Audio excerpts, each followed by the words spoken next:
Dobro večer, pomaže Bog.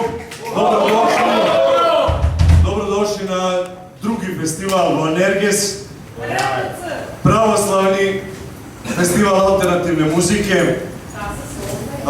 Prvi festival je održan u Lazarevom gradu na Vidovdan, a večeras u navečer je Svetog Despota Stefana Lazarevića, osnivača ovog grada, i ovdje u Beogradu, u Bogorodičinom gradu, uz blagoslove naših arhijereja koji imaju sluha za ovo što mi radimo, a radimo ono što je hrišćansko od početka, to je bogotražiteljstvo, tražimo istinu, tražimo ono sve što u umetnosti našoj, koju ćete sada čuti, mi ispoljavamo. I evo, Ivan će vam se obratiti ispred benda Eleven i kao organizator. Imamo puno dobrih bendova, evo iz Kruševca, jedan veliki aplauz za prvi bend Stavros.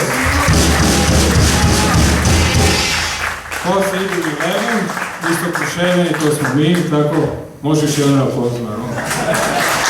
Onda idu domaćini Eskatom, njih znate, i onda drugi dolazak iz Rume. Uživajte ovoj predivnoj večeri i krenimo. Uživajte, braći i sestre, živeli, dobrodošli.